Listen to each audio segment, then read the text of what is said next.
30 करोड़ देशवासियों की कर्तव्य शक्ति लगी है। इसलिए ये सफलता भारत की सफलता है, हर देशवासी की सफलता है। मैं इसके लिए सभी देशवासियों को हृदय से बधाई देता हूं। साथियों, 100 करोड़ वैक्सीन डोज ये केवल एक आंकड़ा नहीं है, ये देश के सामर्थ्य का प्रतिबिंब है, इतिहास के नए अध्याय की रचना है। ये उस नए भारत की तस्वीर है जो कठिन लक्ष्य निर्धारित कर उन्हें हासिल करना जानता है।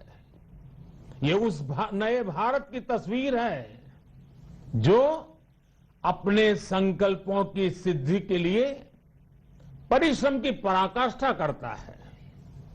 साथियों, आज कई लोग भारत के वैक्सीनेशन प्रोग्राम की तुलना दुनिया के दूसरे देशों से कर रहे हैं। भारत ने जिस तेजी से 100 करोड़ का 1 बिलियन का आंकड़ा पार किया है, उसकी सराहना भी हो रही है। लेकिन इस विश्लेषण में एक बात अक्सर छूट जाती है कि हमने ये शुरुआत कहां से की है। दुनिया के दूसरे बड़े देशों के लिए वैक्सीन पर रिसर्च करना, वैक्सीन खोजना, इसमें दशकों से उनकी महारत है, एक्सपर्टाइज थी। भारत अधिकतर इन देशों की बनाई वैक्सीनेशन पर ही निर्भर रहता था। हम बाहर से मंगवाते थे। इसी वजह से जब 100 साल की सबसे बड़ी महामारी आई तो भारत पर सवाल उठने लगे, क्या भारत इस वैश्विक महामारी से लड़ पाएगा? भारत दूसरे देशों से इतनी वैक्सीन खरीदने का पैसा कहां से लाएगा? भारत को वैक्सीन कब मिलेगी? भारत के लोगों को वैक्सीन मिलेगी भी या नहीं? क्या भारत इतने लोगों को टीका लगा पाएगा कि महामारी को फैलने से रोक सके? भांति भांति के सवाल थे। लेकिन आज ये 100 करोड़ वैक्सीन डोज हर सवाल का जवाब दे रहा है। भारत ने अपने नागरिकों को 100 करोड़ वैक्सीन डोज लगाई हैं और वो भी मुफ्त, बिना पैसा लिए। साथियों, 100 करोड़ वैक्सीन डोज का एक प्रभाव ये भी होगा कि दुनिया अब भारत को कोरोना से ज्यादा सुरक्षित मानेगी। एक फार्मा हब के रूप में भारत को दुनिया में जो स्वीकृति मिली हुई है, उसे और मजबूती मिलेगी। पूरा विश्व आज भारत की इस ताकत को देख रहा है, महसूस कर रहा है। साथियों, भारत का वैक्सीनेशन अभियान सबका साथ, सबका विकास, सबका विश्वास और सबका प्रयास का सबसे जीवंत उदाहरण है। कोरोना महामारी की शुरुआत में ये भी आशंकाएं व्यक्त की जा रही थी कि भारत जैसे लोकतंत्र में इस महामारी से लड़ना बहुत मुश्किल होगा। भारत के लिए, भारत के लोगों के लिए ये भी कहा जा रहा था कि इतना संयम, इतना अनुशासन यहां कैसे चलेगा। लेकिन हमारे लिए लोकतंत्र का मतलब है सबका साथ। सबको साथ लेकर देश ने सबको वैक्सीन, मुफ्त वैक्सीन का अभियान शुरू किया। गरीब, अमीर, गांव, शहर, दूर सुदूर, देश का एक ही मंत्र रहा कि अगर बीमारी भेदभाव नहीं करती तो वैक्सीन में भी भेदभाव नहीं हो सकता। इसलिए यह सुनिश्चित किया गया कि वैक्सीनेशन अभियान पर वीआईपी कल्चर हावी न हो। कोई कितने ही बड़े पद पर क्यों न रहा हो, कितना ही धनी क्यों न रहा हो, उसे वैक्सीन सामान्य नागरिकों की तरह ही मिलेगी। साथियों, हमारे देश के लिए ये भी कहा जा रहा था कि यहां ज्यादातर लोग टीका लगवाने के लिए आएंगे ही नहीं। दुनिया के कई बड़े विकसित देशों में आज भी वैक्सीन हेजिटेंसी एक बड़ी चुनौती बन गई है। लेकिन भारत के लोगों ने 100 करोड़ वैक्सीन डोज लेकर ऐसे लोगों को निरुत्तर कर दिया है। साथियों, किसी अभियान में जब सबका प्रयास जुड़ जाता है तो परिणाम अद्भुत ही होते हैं। हमने महामारी के खिलाफ देश की लड़ाई में जन भागीदारी को अपनी पहली ताकत बनाया। फर्स्ट लाइन ऑफ डिफेंस बनाया। देश ने अपनी एकजुटता को ऊर्जा देने के लिए ताली, थाली बजाई, दिए जलाए। तब कुछ लोगों ने कहा था कि क्या इससे बीमारी भाग जाएगी? लेकिन हम सभी को उसमें देश की एकता दिखी, सामूहिक शक्ति का जागरण दिखा। इसी ताकत ने कोविड वैक्सीनेशन में आज देश को इतने कम समय में 100 करोड़ तक पहुंचाया है। कितनी ही बार हमारे देश ने एक दिन में 1 करोड़ टीकाकरण का आंकड़ा पार किया है। ये बहुत बड़ा सामर्थ्य है, प्रबंध कौशल है, टेक्नोलॉजी का बेहतरीन इस्तेमाल है, जो आज बड़े बड़े देशों के पास भी नहीं है। साथियों, भारत का पूरा वैक्सीनेशन प्रोग्राम विज्ञान की कोख में जन्मा है, वैज्ञानिक आधारों पर पनपा है और वैज्ञानिक तरीकों से चारों दिशाओं में पहुंचा है। हम सभी के लिए गर्व करने की बात है कि भारत का पूरा vaccination programme science born, science driven और साइंस बेस्ड रहा है। वैक्सीन बनने से पहले और वैक्सीन लगने तक इस पूरे अभियान में हर जगह साइंस और साइंटिफिक अप्रोच शामिल रही है। हमारे सामने चुनौती मैन्युफैक्चरिंग को लेकर भी थी, प्रोडक्शन को स्केल अप करने की भी थी। इतना बड़ा देश, इतनी बड़ी आबादी, उसके बाद अलग अलग राज्यों में, दूर दराज इलाकों में समय से वैक्सीन पहुंचाना, ये भी किसी भागीरथ कार्य से कम नहीं था। लेकिन वैज्ञानिक तौर तरीकों और नए नए इनोवेशन से देश ने इस चुनौतियों के समाधान तलाशे असाधारण स्पीड से संसाधनों को बढ़ाया गया।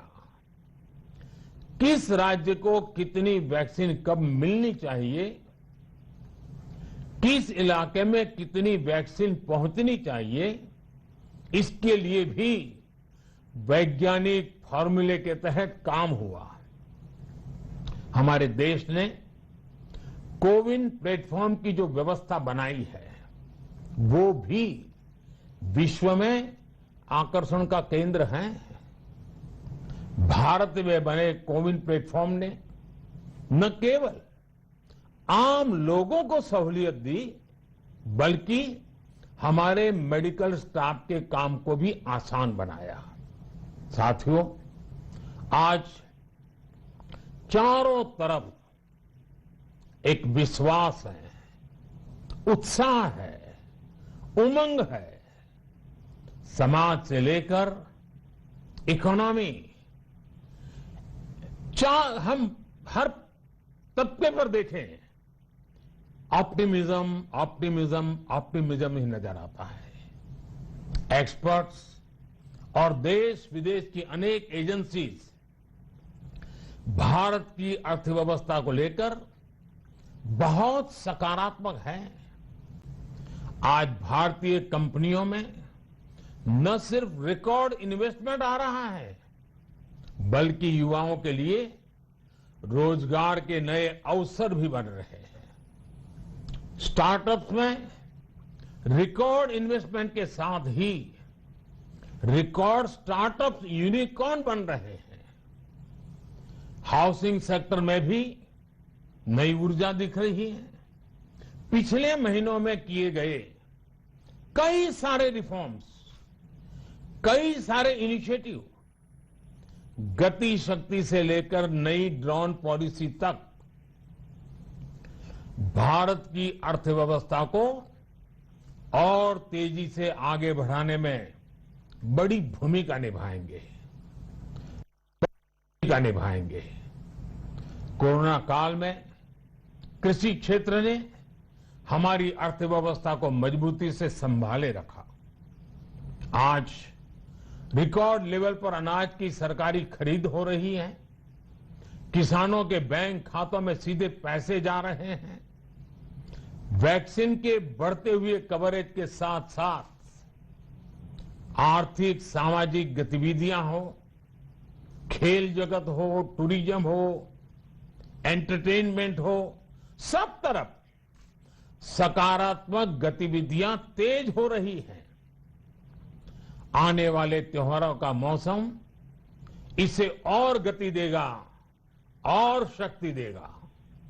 साथियों, एक जमाना था जब मेड इन ये कंट्री, मेड इन वो कंट्री, इसी का बोलबाला था, बहुत क्रेज हुआ करता था।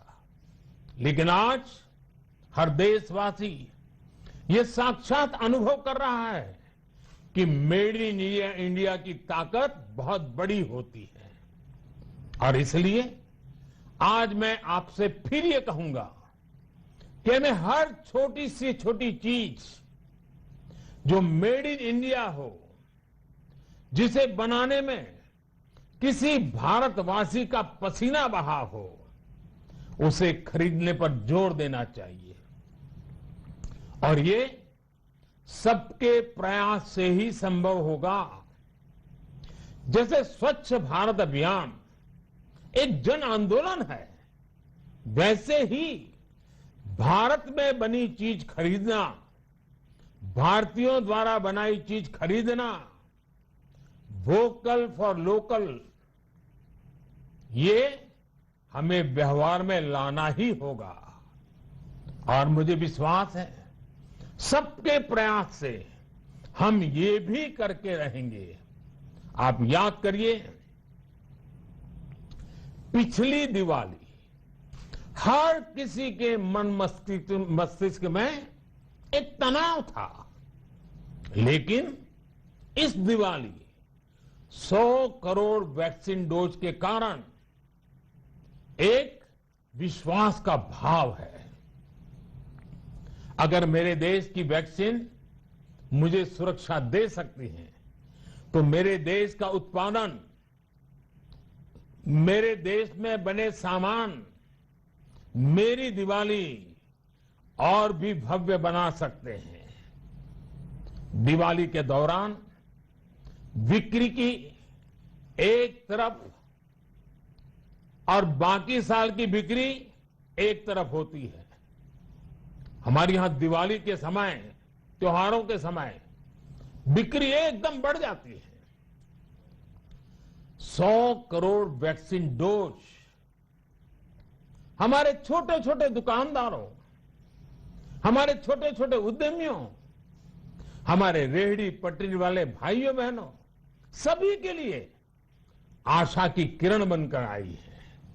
साथियों, आज हमारे सामने अमृत महोत्सव के संकल्प है, तो ऐसे में हमारी ये सफलता हमें एक नया आत्मविश्वास दिलाती है।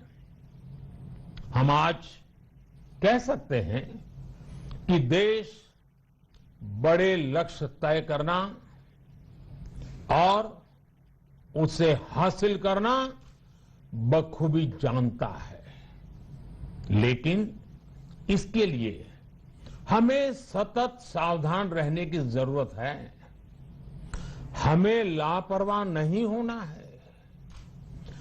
कवच कितना ही उत्तम हो, कवच कितना ही आधुनिक हो, कवच से सुरक्षा की पूरी गारंटी हो, तो भी जब तक युद्ध चल रहा है हथियार नहीं डाले जाते। मेरा आग्रह है कि हमें अपने त्योहारों को पूरी सतर्कता के साथ ही मनाना है। और जहां तक मास्क का सवाल है, कभी कभी जरा, लेकिन अब तो डिजाइन की दुनिया भी मास्क में प्रवेश चुकी है। मेरा इतना ही कहना है, जैसे हमें जूते पहन करके ही बाहर जाने की आदत लग गई है ना, बस वैसे ही मास्क को भी एक सहज स्वभाव बनाना ही होगा। जिनको अभी तक वैक्सीन नहीं लगी है वो इसे सर्वोच्च प्राथमिकता दें। जिन्हें वैक्सीन लग गई है वो दूसरों को प्रेरित करें। मुझे पूरा भरोसा है कि हम सब मिलकर प्रयास करेंगे तो कोरोना को और जल्द हरा पाएंगे। आप सभी को आने वाले त्योहारों की एक बार फिर बहुत बहुत शुभकामनाएं। बहुत बहुत धन्यवाद।